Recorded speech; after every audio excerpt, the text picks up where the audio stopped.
Welcome everyone. क्या होगा अगर आपके पास कुछ ऐसी मैजिकल पावर्स हों जिससे आप सबके मन की बात पढ़ लो। कौन क्या सोच रहा है ये आपको पहले ही पता चल जाए। हमारी इस स्टोरी में कुछ ऐसा ही होता है जिसमें एक लड़के को कुछ मैजिकल पावर्स मिल जाती हैं जिसकी वजह से वो सबके मन की बात पढ़ सकता है, उसे सबके माइंड की बातें सुनाई देती हैं। अब ये पावर्स कितनी अच्छी हैं और कितनी बुरी ये तो आपको स्टोरी में ही पता चलेगा। तो चलिए शुरू करते हैं। इसमें 3 मेन कैरेक्टर्स हैं। पहली है हेसंग जो कि एक लॉयर है, दूसरा है कॉनवू जो भी एक लॉयर है और तीसरा है सुहा जो कि एक हाई स्कूल स्टूडेंट है। तो एपिसोड की शुरुआत होती है एक हाई स्कूल से जहाँ कुछ बच्चे एक प्रैंक सेट कर रहे होते हैं। वो लोग पूरी तरह से रेडी होते हैं और टारगेट थी एक लड़की जिसने अपने नोज की प्लास्टिक सर्जरी करवाई होती है और सारे बच्चे उसे फेक नोज बुलाते हैं। वो प्रैंक का शिकार होने ही वाली होती है कि तभी सुहा वहाँ आ जाता है और उसे सारे बच्चों के मन की बात सुनाई दे जाती है। तो वो फेक नोज को पीछे कर देता है और खुद प्रैंक में फंसने की एक्टिंग करने लगता है। प्रैंक फेल होने की वजह से एक लड़का गुस्से में आ जाता है और सुहा को मारने के लिए बढ़ता है, पर सुहा तो मार्शल आर्ट ट्रेन था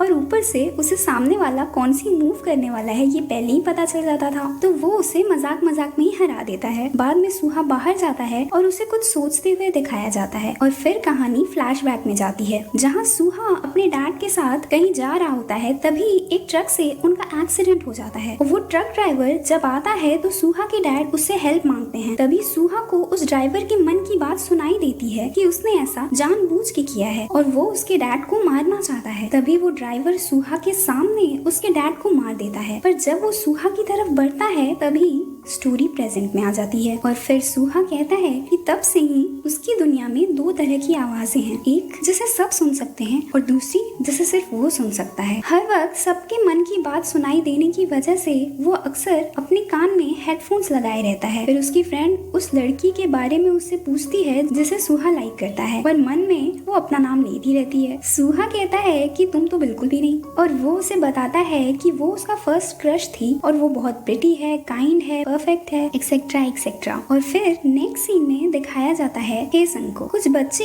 अपना स्कूल बंक करके खेल रहे होते हैं और वहाँ उनकी बॉल हेसंग के पास आती है और वो लोग उससे कहते हैं कि आंटी जरा बॉल देना। आंटी इतनी बड़ी गलती, आई मीन इतना बड़ा गुनाह, तो सजा तो मिलेगी। और हेसंग वो बॉल और पीछे फेंक देती है। बाद में दिखाया जाता है कि वो एक लॉयर है और अपने हर क्लाइंट को बचाने के लिए वो सिर्फ एक ही पॉइंट पकड़ती है और वो है माँ। अगर उसके क्लाइंट की माँ है तो वो कहती है कि उसके जाने के बाद उसकी बेचारी बूढ़ी माँ का क्या होगा, और अगर उसके क्लाइंट की माँ नहीं है तो वो कहती है इस बेचारी की तो माँ भी नहीं है। वो अपने हर केस में यही डायलॉग बोलती है कि अब तो जजेस को भी उसके डायलॉग्स याद हो गए हैं। बाद में हेसंग की अपनी माँ उसे धमकी देती है कि अगर उसने अब पैसे कमाने नहीं शुरू किए तो वो उसे घर में घुसने नहीं देंगी। नेक्स्ट सीन में दिखाया जाता है कि हेसंग गवर्नमेंट जॉब के लिए इंटरव्यू में जाती है और वहाँ उसे कॉनवू मिलता है और वो भी इंटरव्यू के लिए आया होता है, पर वो लोग सरप्राइज्ड होते हैं ये देख के कि एक गवर्नमेंट जॉब के लिए इतने कम लोग कैसे आए हैं। कॉनवू हेसंग को कुछ सैंपल पेपर्स ऑफर करता है पर वो मना कर देती है। बाद में उन दोनों को पता चलता है कि वो लोग गलत रूम में बैठे हैं और ये सुन के हेसंग तो भागती है, पर कॉनवू और हम व्यूअर्स ये सोच रहे होते हैं कि वो इतनी हील्स के साथ इतनी तेज कैसे दौड़ सकती है। फिर जब वो लोग वहाँ पहुँचते हैं तो लोगों की भीड़ देखकर तो हेसंग तो तुरंत ही कॉनवू से सैंपल पेपर मांगने लगती है। वो कुछ क्वेश्चंस के आंसर याद करती है पर वो सारे आंसर्स पहले गए हुए लोग बोल देते हैं तो उसके पास कुछ होता ही नहीं बोलने के लिए। तो वो अपनी दुख भरी कहानी सुनाने लगती है कि कैसे उसके पास पैसों की कितनी कमी है, रहने को जगह नहीं है, उसे बचपन में ही स्कूल से निकाल दिया गया था, उसे एक सड़े से कॉलेज से अपनी पढ़ाई पूरी करनी पड़ी और उसके पास एक बेचारी बूढ़ी माँ भी है। ये सब सुनने के बाद जजेस कहते हैं कि उनकी आंखों में तो बिल्कुल आंसू नहीं आए, क्योंकि ऐसा तो सिर्फ ड्रामास में होता है और उसे ये फालतू की बातें बोलना बंद करना चाहिए। पर फिर एक जज उससे पूछता है कि उसे स्कूल से क्यों निकाला गया था, तो हेसंग कहती है कि अगर मैं आपको बताऊंगी तो क्या आप मुझे जॉब दोगे। तो वो कहता है ये तो तुम्हारी स्टोरी पे डिपेंड करता है। और फिर वो एक इंटरेस्टिंग स्टोरी शुरू करती है। वो बताती है कि जब वो स्कूल में थी तब उसकी मॉम एक जज के घर में काम करती थी। उस जज की एक एरोगेंट बेटी थी जो कि हेसंग की फ्रेंड थी। एक बार हेसंग ने उसे चीटिंग करते हुए देख लिया था और उसी टेस्ट में उसकी वो एरोगेंट फ्रेंड फर्स्ट आती है और उसके घर में इस बात के लिए सेलिब्रेशन रखा जाता है। उसी वक्त एक एक्सीडेंट होता है और हेसंग की उस एरोगेंट फ्रेंड को चोट लग जाती है और उसकी वजह से उसकी एक आंख डैमेज हो जाती है और वो और उसकी फ्रेंड्स सारा इल्जाम हेसंग के ऊपर डाल देते हैं। उसकी मॉम और वो बोलते रहते हैं कि हेसंग ने कुछ नहीं किया, पर जज उनकी बात नहीं सुनते और फिर हेसंग की मॉम को जॉब से और हेसंग को स्कूल से निकाल दिया जाता है। पर बाद में हेसंग की मॉम उस जज को बहुत सुनाती हैं और कहती हैं कि उन्हें हेसंग पे पूरा विश्वास है और वो गलत नहीं है। बाद में हेसंग अपनी उस एरोगेंट फ्रेंड से मिलती है और उसे सब सच बोलने के लिए बोलती है, तो वो मना कर देती है। उन लोग की बात हो ही रही होती है, तभी उन्हें कुछ आवाज आती है। वो लोग देखने जाती हैं तो वहाँ पे वही सुहा का एक्सीडेंट हुआ होता है और वो लोग सब कुछ फोन में रिकॉर्ड कर लेती हैं। पर तभी हेसंग का कैमरा आवाज करता है और किलर उसकी तरफ मुड़ता है। सुहा भी हेसंग को देखता है और फिर वो लोग वहाँ से भाग जाती हैं और छिप जाती हैं। पर किलर उन लोगों को वार्निंग देता है कि अगर उन लोगों ने अपना मुंह खोला तो वो उन्हें भी मार देगा। तभी पुलिस आ जाती है और उसे ले जाती है। बाद में वो दोनों लड़कियां एक दूसरे को चैलेंज करती हैं कि जो भी ब्रेव होगा वो कोर्ट में जाके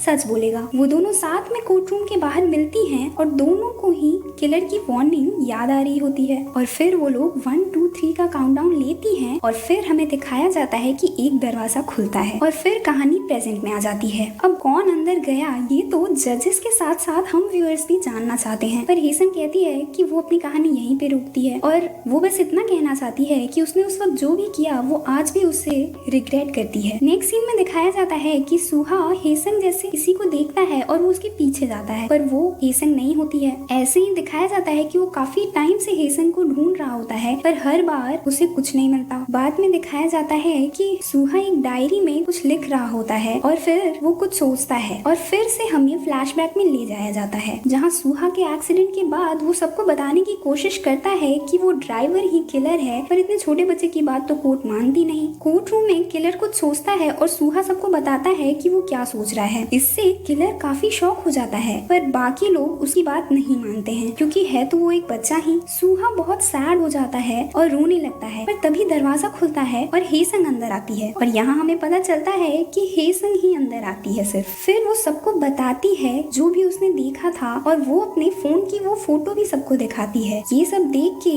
किलर बहुत ज्यादा गुस्से में आ जाता है और वो कोर्ट रूम में ही हेसंग को मारने की कोशिश करता है और फिर जाते जाते वो उसे धमकी दे के जाता है कि वो वापस जरूर आएगा और वो उसे छोड़ेगा नहीं। बाद में सुहा देखता है कि हेसंग बहुत रो रही होती है और उसके बैग से एक डायरी गिरती है, वो उसे रख लेता है। बाद में वो हेसंग को थैंक यू कहता है और उससे बात करने की कोशिश करता है, पर हेसंग कुछ नहीं सुनती। वो हेसंग की मन की बात पढ़ लेता है कि वो कितनी डरी हुई है, वो उसे संभालने की कोशिश करता है, पर वो उसे कहती है कि ये सब उसकी वजह से ही हुआ है और अपने पीछे आने के लिए मना करती है, पर फिर भी वो उसके पीछे जाता है और फिर वो उसे कहता है कि वो उसे प्रोटेक्ट करेगा। और फिर स्टोरी प्रेजेंट में आ जाती है। सुहा हेसंग की वही डायरी में लिख रहा होता है। वो कहता है कि मैं बहुत टाइम से तुम्हें ढूंढ रहा हूँ और मैं अभी भी अपनी बात भूला नहीं हूँ और मैं अभी भी तुम्हें प्रोटेक्ट करूंगा। और फिर वो अपने टाइकोंडो की प्रैक्टिस करता है। नेक्स्ट सीन में दिखाया जाता है कि सुहा की फ्रेंड क्लासरूम में बैठी होती है, तभी कुछ आवाज आती है। वो देखने जाती है तो वो फेक नोज नीचे गिरी हुई होती है और सब लोग ऊपर उसे देखकर सोचते हैं कि उसने ही उसे वहाँ से पुश किया है। फिर 1 महीना बीत जाता है। हेसंग को पता चलता है कि उसे जॉब मिल गई है। उसकी मॉम तो सब जगह पोस्टर लगा के सबको बता रही होती है। हेसंग कहती है कि मैं सिर्फ एक गवर्नमेंट लॉयर बनी हूँ, प्रधानमंत्री नहीं बनी जो आप इतनी खुश हो रही हैं। उसकी मॉम कहती है तुम नहीं समझोगी माँ का प्यार। वो कहती है कि अभी जब मेरे पास जॉब नहीं थी तब कहाँ था ये माँ का प्यार, तब तो दुर्गा माँ बनी हुई थी आप, और अब जब मेरे पास जॉब आ गई है तो अचानक से शीतला माँ बन गई। नेक्स्ट सीन में दिखाया जाता है कि सुहा की फ्रेंड पर अटेम्प्ट टू मर्डर का केस चल रहा होता है क्योंकि फेक न्यूज कोमा में चली गई होती है और फिर ये न्यूज पेपर में भी आ जाती है। सुहा के फ्रेंड्स उसे वो न्यूज दिखाते हैं। उसी पेज पे नए गवर्नमेंट लॉयर्स की फोटो भी निकली होती है। तो सुहा की नजर जैसे ही हेसंग की फोटो पे जाती है वो तो खुशी से पागल हो जाता है और अपने फ्रेंड को हक कर लेता है और निकल पड़ता है हेसंग से मिलने के लिए। उसके फ्रेंड्स पर लाइक इसे कोरोना की वैक्सीन मिल गई क्या। इधर सुहा की खुशी का कोई ठिकाना ही नहीं होता है। वो तो